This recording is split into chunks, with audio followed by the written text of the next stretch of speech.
नमस्ते, मैं सुलता महाराणा। आप सबका स्वागत है मेरे YouTube channel SM education the educational platform पर। आज हम MST 11 हिंदी कहानी बोलने वाली औरत कहानी का विश्लेषण और मूल्यांकन प्रस्तुत करने जा रही हूँ।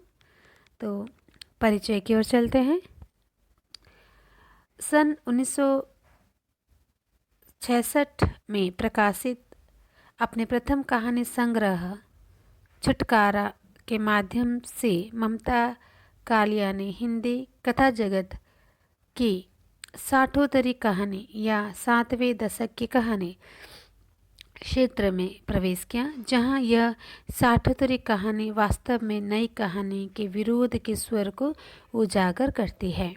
नई कहानी जब स्वानुभूत और अप्रामाणिक होकर अपने अंतिम चरण में पहुंचकर नए क्षितिज की तलाश में समर्थता हासिल न कर सकी, तो नई कहानी से वैचारिक मतभेद रखने वाले कथाकार काशीनाथ सिंह, ममता कालिया, रुद्रनाथ सिंह, गंगा प्रसाद बिमल, ज्ञान रंजन, गिरिराज किशोर, रविंद्र कालिया, विजय मोहन सिंह आदि एक अलग मंच पर एकत्रित होकर अपनी एक स्वतंत्र नई पहचान बनाने के लिए उद्यत हुए तथा इसलिए ये कथाकार सन 1965 में आरा में आयोजित 60वीं कथा सम्मेलन में भी शामिल हुए। ये सभी नई कहानी की परंपरागत नैतिकता या सामाजिक प्रतिबद्धता से हटकर अपनी आँखों से देखकर सत्य को उजागर करने में विश्वास करते थे। इसीलिए 60वीं कहानी को मधुरेश ने बदले हुए भावलोक की कहानी कहकर नई कहानी से 60वीं कहानी के अलगाव तथा परिवर्तन को रेखांकित किया है।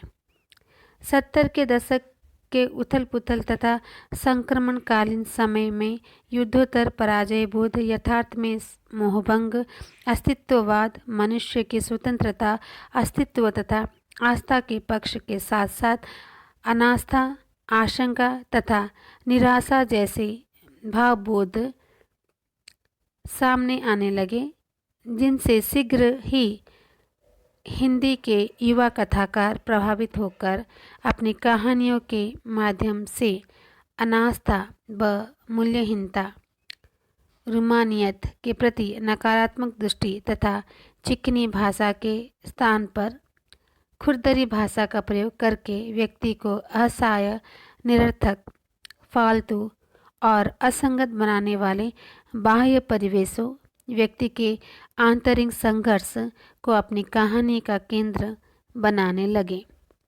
घृणा, विक्षोभ का स्थायी भाव बने आधुनिक परिवेश में जीने के प्रति ऊब, खींच, निराशा तथा इसके परिणाम स्वरूप फूटते विस्फोट को इन नई कहानीकारों ने अपनी आँखों से देखा, स्वयं जिया और भोगा था, जिसकी मानसिक उथल पुथल ने अकहानी, सचेतन कहानी, सक्रिय कहानी, समांतर कहानी, जनवादी कहानी तथा सहज कहानी जैसे कथा आंदोलन को उत्पन्न किया। 60वीं कहानी आंदोलन अकहानी, नई कहानी से पृथक एक स्वतंत्र पहचान बनाने की कहानीकारों की आपसी होड़ ने अकहानी आंदोलन को जन्म दिया, जिसमें उपसर्ग निषेधात्मक होने के साथ साथ पूर्व पीढ़ी से या नई कहानी से 60वीं कहानी को पृथक करने का कार्य करता है, जो कविता के संदर्भ में भी उपयुक्त ठहरता है। अकहानी आंदोलन के कहानीकारों में गंगा प्रसाद बिमल, रविंद्र कालिया, विश्वेश्वर आदि का नाम उल्लेखनीय है। अकहानी में परंपरागत कथानक के शिल्प को नकारते हुए संत्रास, आत्मपीड़न, ऊब, अकेलापन, अजनबीपन, विसंगति या व्यर्थार्थ के भाव का चित्रण होता है। इसमें पश्चिम से आयातित व्यर्थार्थ बुद्ध का दर्शन अस्वीकृति के प्रतीक के रूप में लिया जाता है।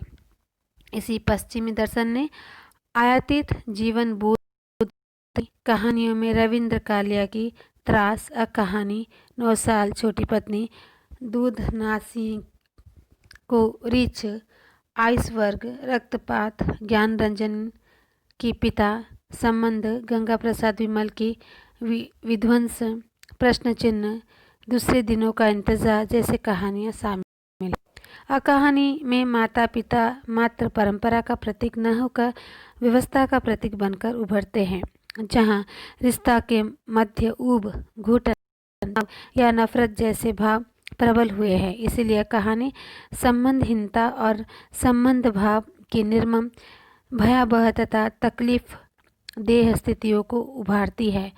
कहानी के कहानीकारों की कहानियाँ में पुरानी पीढ़ी के माध्यम से नई पीढ़ी के आत्मान्वेषण द्वारा रिश्तों के बेमानी तथा उनसे अर्जित शून्य तथा स्थितियों व परिस्थितियों को उभारने के लिए सेक्स प्रधान भावना को दर्शाया गया है, जिसमें दूधनाथ सिंह की रीच, श्रीकांत वर्मा की सात घर, ट्विटर, गंगा प्रसाद विमल की अपना मरना, मणिका मोहिनी की एक ही बिस्तर पर जैसी कहानियाँ शामिल है। कहानी आंदोलन ने नई कहानी के स्थापित अभिजात्य और ठहराव को तोड़ते हुए एक नई खिलदंड शैली का भी विकास किया है, जिसे कहानी की मुख्य विशेषता माना जाता है। सचेतन कहानी डॉक्टर महीप सिंह द्वारा आधार पत्रिका के विशेषज्ञ द्वारा नवंबर 1964 में नई कहानी आंदोलन के गत्यावरोध स्वरूप सचेतन कहानी का उदय हुआ। सचेतन एक ऐसी आधुनिक दृष्टि है जिसमें मानव जीवन को जिया तथा जाना जाता है तथा जो हमारे सक्रिय भावबोध पर केंद्रित होकर भविष्य को और उन्मुख करती है। अतः सचेतन कहानी टूटते मानवीय मूल्यों, विघटित होते संबंधों तथा दहती हुई आस्थाओं को नवीन रूप प्रदान करते हुए कहानी आंदोलन के एवर्ट्स दर्शन तथा व्यक्तित्ववादिता का विरोध करते हुए विघटन की स्थितियों में भी पूर्ण निर्माण के बीच को खोजते हुए समाजोन्मुखी भावबोध को अभिव्यक्त प्रदान करती है। सचेतन कहानी के कहानीकारों में महीप सिंह, कमल जोशी, कुलभूषण, योगेश गुप्त, सुखवीर, हृदय जोशी, मनहर चौहान, बलराज पंडित, जगदीश चतुर्वेदी, शक्तिपाल केवल आदि शामिल है, जिसमें जीवन की समस्याओं से निपटने की बौद्धिक दृष्टिकोण के साथ तत्परता दिखाई देती है। इसी आंदोलन से जुड़ी रचनाकार युगीन चेतना तथा दृष्टि से संपन्न थे, जो इसके रूप को रचनात्मक और वैचारिक स्तर पर सशक्त बनाते गए। इन रचनाकारों के लिए सचेतना का आशय था व्यक्ति और उसके परिवेश की समस्त विसंगति, तनाव व जटिलता को पहचानते हुए भोगे हुए यथार्थ को चित्रित करके यौन संबंधों को उनकी समूची गहनता से उभार कर उन्हें मानवीय पीड़ा तथा बेबसी से भर देना। इस दृष्टि से महीप सिंह की कील, राजकुमार भ्रमर की लो पर रखी हथेली, आनंद प्रकाश जैन की लिपस्टिक, नरेंद्र कोहली की शटल, मनहर चौहान की बींस सुबह के बाद, विपरीतीकरण महीप सिंह की युद्धमन, योगेश गुप्त की सिट आदि कहानियों को महत्वपूर्ण उपलब्धि मान सकते हैं। समांतर कहानी सन 1972 में कमलेश्वर के संपादन में निकलने वाली सारिका पत्रिका से समांतर कहानी का प्रारंभ माना जाता है। 60वें दशक के अंत में जब आम आदमी को केंद्र में रखकर कहानियाँ लिखी जाने लगी, जिसमें सर्वहारा शब्द का एक प्रकार से विरोध शामिल था, समांतर कहानी या समांतर कहानी आंदोलन के नाम से जानी गई।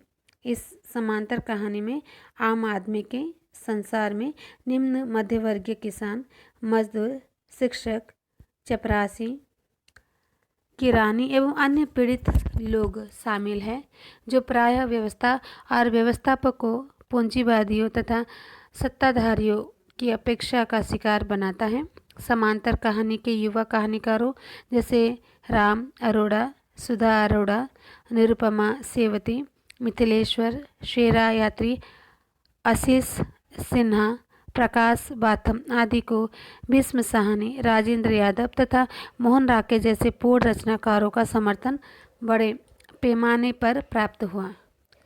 समांतर कहानी के अनेक आलोचकों तथा लेखकों द्वारा तीखी भर्त्सना करने के बावजूद भी इसे अविचलित या बेखबर रहकर समांतर कहानी के समर्थकों ने निम्नलिखित विचारों को अपनाया।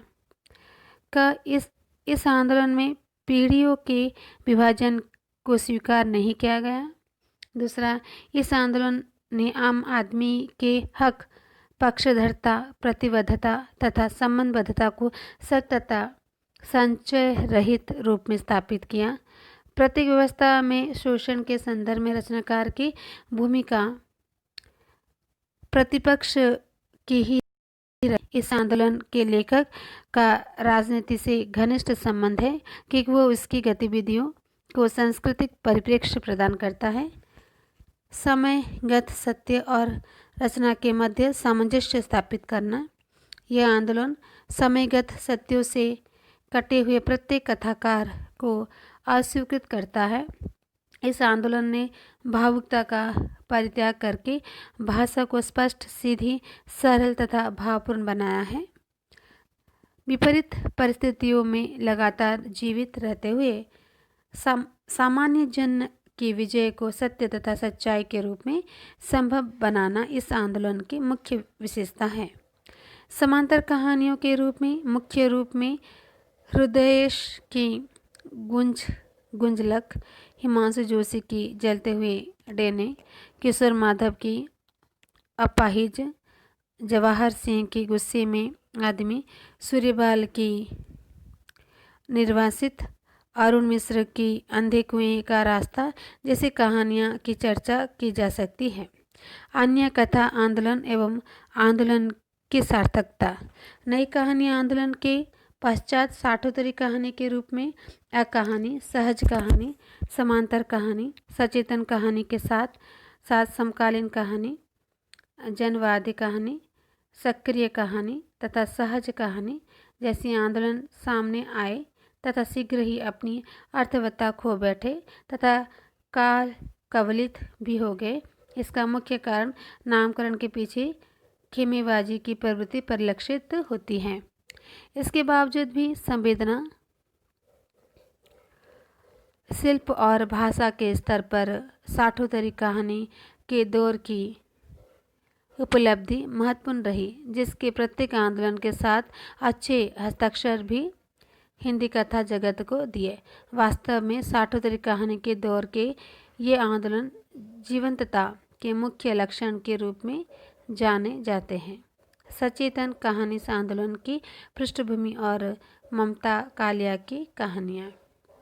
ममता कालिया ने यद्यपि अपने साहित्यिक जीवन की शुरुआत कविता से की थी, तथापि कहानी के मोहन से खींचकर उन्होंने इसके क्षेत्र में पदार्पण किया तथा संवेदनाओं, अनुभूतियों और आंदोलनों से पूर्ण कहानी जगत ने अपने में उन्माहित करने की उत्सुकता दिखाई दी। ममता कालिया ने 1963 में ऊंचे ऊंचे कंगोरे नामक कहानी से अपनी कहानी लेखन की शुरुआत की, लेकिन जब ममता कालिया ने कहानी लिखना प्रारंभ किया तब तक नई कहानी आंदोलन समाप्त हो चुका था और अकहानी, सचेतन कहानी जैसे आंदोलन अनेक संभावनाओं से जूझ रहे थे। यद्यपि रविंद्र कालिया के साथ जुड़ने से पूर्व ममता कालिया ब्लूड किस्म की कविताएं लिखा करती थी, तथापि उनका नाम अकहानीकारों से न जोड़कर सचेतन कहानीकारों के साथ जोड़ा गया।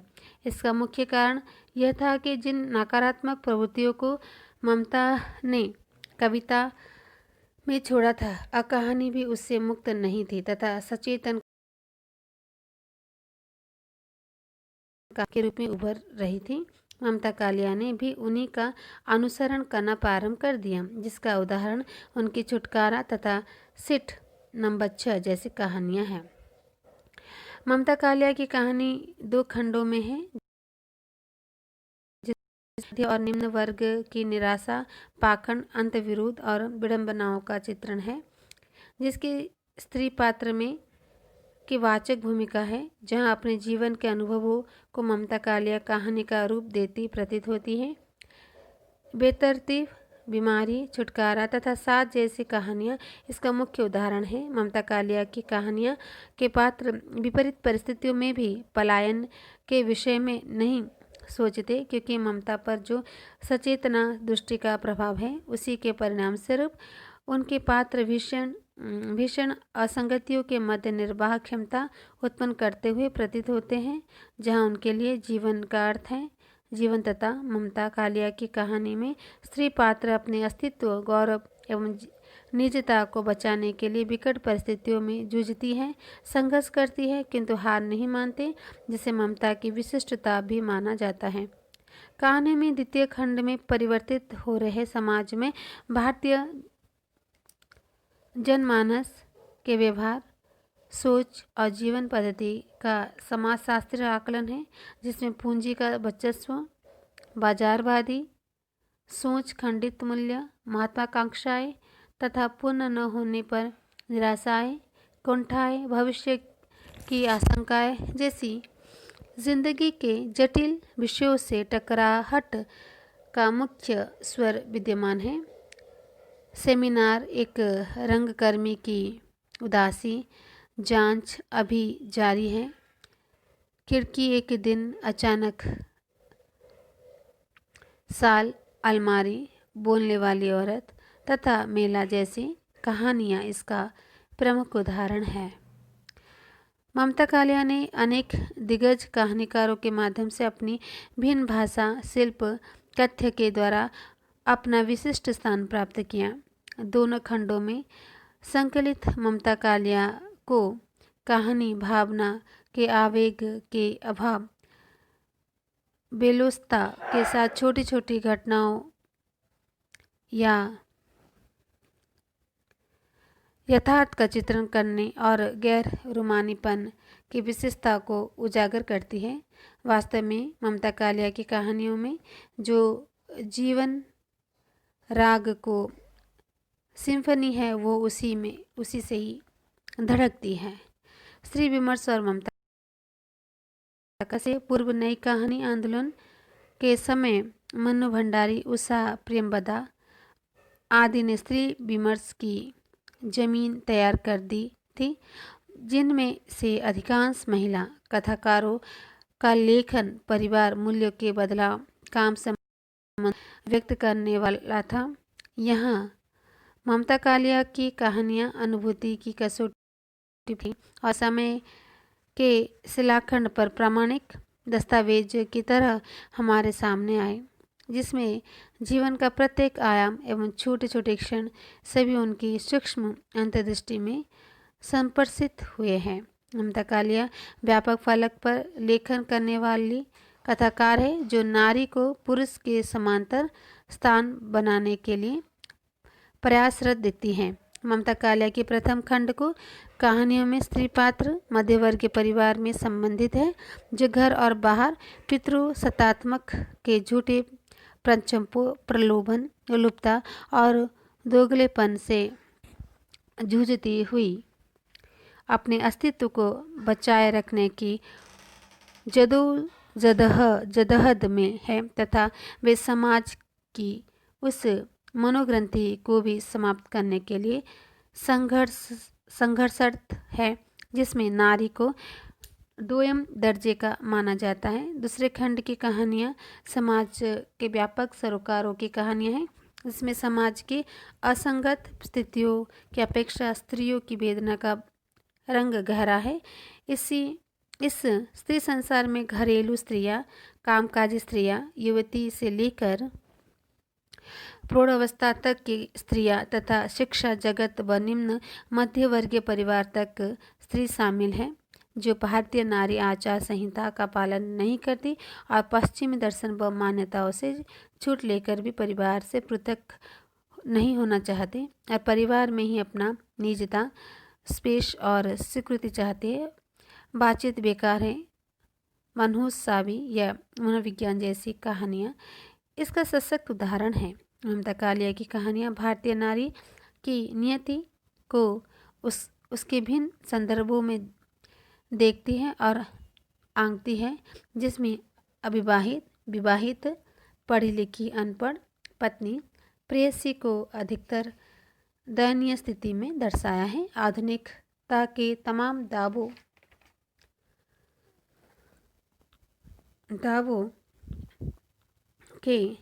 के बाद भी नारी अपनी श्रृंखलाओं को तोड़ नहीं सकती और न ही उसके प्रति सोच में कोई बदलाव आया है। बोलने वाली औरत, रायबाली, सीमा, मोहब्बत से खिलाए जैसी कहानियों में स्त्रियों को विशेषताओं तथा दयनीय स्थितियों को दर्शाता है। ममता कालिया की कहानी ऊपर से हल्की फुल्की तथा रोचक होते हुए भी गंभीर तथा अर्थवान है, जिनमें व्यंग की तीखी धार मौजूद है, जहां उनके नारी पात्र विरोध का भाषा भी मौन तथा असहयोग के रूप में प्रतिपादित करते हैं।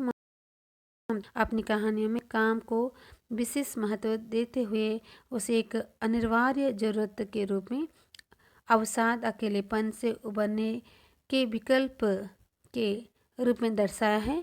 लगभग प्रेमिका, कारण रहित निजी, तोहमत आदि इसके उदाहरण हैं। गुस्सा, फर्क नहीं, काली साड़ी, बीमारी, माँ, उपलब्धि जैसी कहानियों के माध्यम से ममता कालिया ने नगरीय मध्यवर्गीय जीवन में फंसती पीसती स्त्रियों को अभिव्यक्त किया है।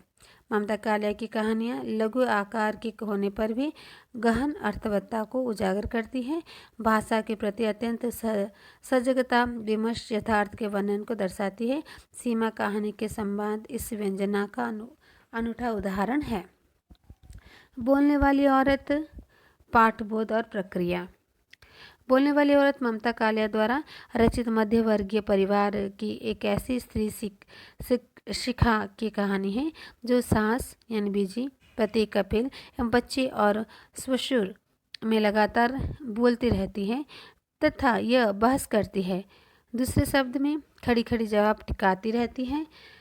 शिखा का इस प्रकार बोलना किसी को भी नहीं सुहाता, इसलिए वो बदतमीज तथा बदजुबान भी कहलाती है। शिखा अक्सर यह निश्चित करती है कि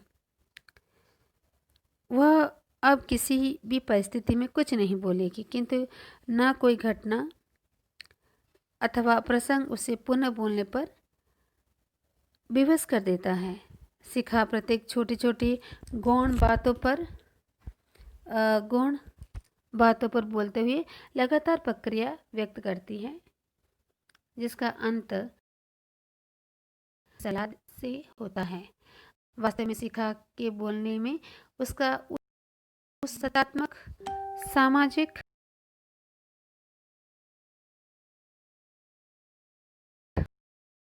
करना शामिल है, जिसमें पुरुष संहिता स्त्रियां भी स्त्रियों के शोषक के रूप में उभरती हैं। दीपशिखा से उसके पति ने उस समय विवाह किया जब वह बीएससी में पढ़ रही थी। पति ने उसकी मौलिक सोच तथा वक्रता से प्रभावित होकर विवाह किया, किंतु शिखा को अपने उन्हीं गुणों के कारण बार बार अपमानित होना पड़ता है। कहानी में अंत में शिखा का अपना ही बेटा उसके मुंह पर एक घूंसा मारता है और तब वो कुछ भी बोलने में असमर्थ हो जाती है। यहाँ ममता कालिया ने शक्ति के हस्तांतरण के रूप में उस परिवार में शक्ति का केंद्र बनने जा रहे उसके बेटे को उसकी चेतना और अभिव्यक्ति को रोकने के लिए कृत संकल्पता को दर्शाया है। कहानी के अंत में होठ सूज जाने के कारण शिखा बोल नहीं पाती, किंतु भाव उसके अंदर कुल बुलाती रहते हैं और शब्द बाहर निकलने के लिए छटपटाते रहते हैं। शिखा को लगता है कि उसके मरने के बाद से शब्द उसके शरीर के हर रंध्र से बाहर निकलकर हस्तक्षेप की जीती जागती मिसाल बन जाएगी। वास्तव में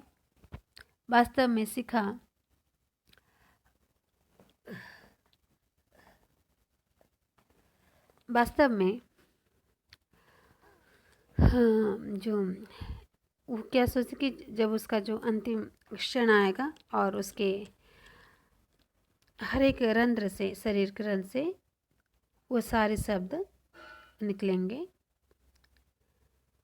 और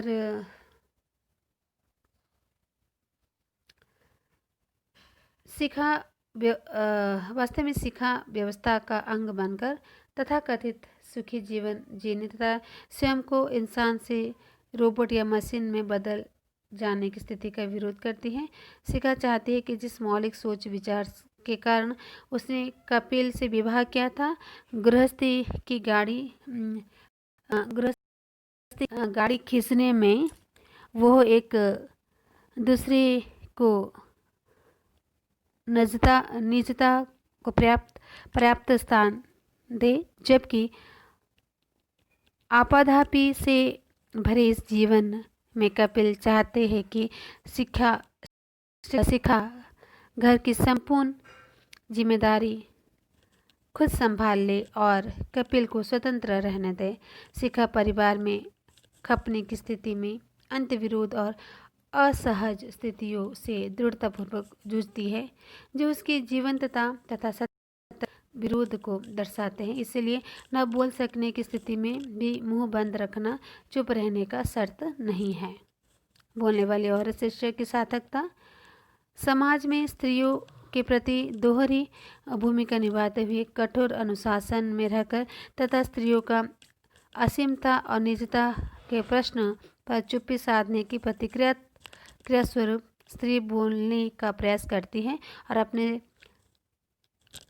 स्वत्व की पहचान करते हुए पुरुष सत्तात्मक समाज से अपने स्वप्न, आकांक्षा और अधिकार को मांग के लिए आक्रोश व्यक्त करती हुई स्त्री की आदर्श छवि को भी खंडित करती है। तब शायद एक ऐसा समय अवश्य आएगा जब स्त्रियों को बिना बोले या मांगे एक संपूर्ण व्यक्तित्व की पहचान प्राप्त हो सकेगी, जो इस कहानी के शीर्षक की सार्थकता भी है।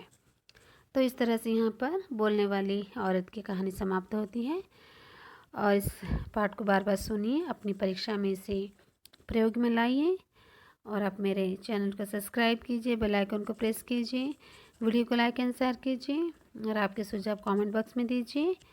और नमस्ते, धन्यवाद।